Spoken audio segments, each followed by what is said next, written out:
Assalamu alaykum qarindoshlar. Hammalarning xabari bo'lgandek, tunugunning yaqin shu ray sinash faoliyati o'ttirib qo'yildi. Buning asli tegi atalmış shu İlham To'xtaninki vatanda ray sinash ip beribdika mustaqillik to'g'riliq degan gapga. Endi İlham To'xta mustaqillik to'g'riliq ray sinash ip badi degan gap. Endi o mümkünçilikten jiroq gap bu. Unda ishlar bu yerda bo'lmaydi. Xitoy o mustaqilchilardan qanchasi bor, avtonomiyadan qanchasi bor, sen ilhom to'xta berib uning rayini sinabga deb avatmaydi, ham uni qig'izmaydi-da. İlhom to'xtaning qig'ini shu mao avtonomiya degan qog'oz yuzida qilib qoldi. Amaliyotda icra bo'lmayotidi, yolg'on avtonomiya bo'lib qolyotidi degan bir yozmalarni yozgan odam u. Shuningga yo'l qo'ymay Xitoylar o'zining bilganini qilyotidi. Lekin Mao ilhom to'xtamishlar qilgan 13% odam mustaqillikni xohlaydi ekan, 80% xohlamaydi ekan degan o Xitoylarning yasab chiqargan nimasi.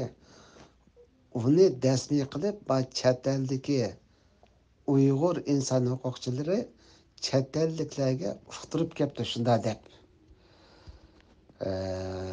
Ya'ni İlhom To'xta universitetidagilar Anvarjon deganlar shuni uqtirib kelayotgan gap necha zamoningizda. 2 yilning oldida Anvarjonning buyrug'i bilan ma'vo Angliyadagi Aysa Erkön degan birisi bir maqolam yozgan. Xitoy bilan birga yashaymiz deb. Uyg'ur biz degan topda najiq haqorat qilib ketib, oxiri o'chirib etgan uni. Kim yozdi desang deb qistagan ekan ko'pchilik. Shu Anvarjonningki buyruq bilan yozganligini o degan.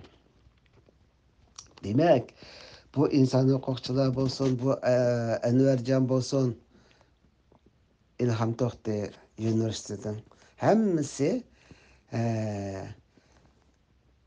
Uyg'urlar mustaqil bo'lishni xohlamaydi deb uqtirib kelgan gap chet elliklarga.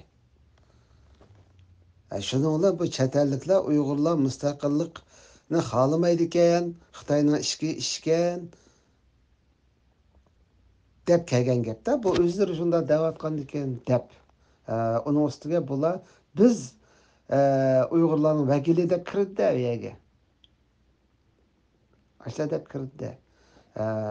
Shuning bilan bizning ishimiz mushlar bo'lib kelgan.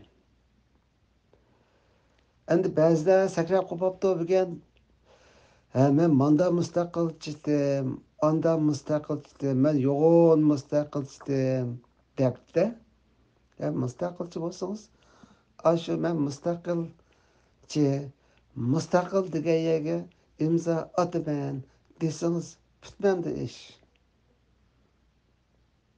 O'zingizning yo'g'on mustaqilligini tanishtirib, haqqa hayva qilib, nimishki bu faoliyatni ip borsan degandek qig'ichi degim kelib qoldi. Qarindoshlar, bizni necha zamoningizda inson huquqchilar o'ynab kelgan bo'lsa, yaqin zamoningizda yolg'on mustaqilchilar o'ynab kelyotdi. Haqiqiy mustaqilchilarning har qanday ish faoliyatiga qarshi turyotdi. Ochiq oshkor qarshi turyotdi. O'zlarining kayniga qarab baqsa, shu Xitoylar chiqadi.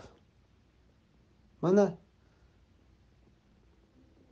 Tayvan demokratiya fondi jamiyatidan yordam ilib, ig'iz burun yalishib kelgan Nurgul Savodni desteklab, biz bir xalq saylama qilamiz deb xalqni suiiste'mol qilib, diasporadagi xalqni Tayvanlik Xitoylarga bog'lab berishni arzu qilayotgan bu insonlar qanday uchun bir cho'ng mustaqilchi bo'ladi? Yolg'on gapda.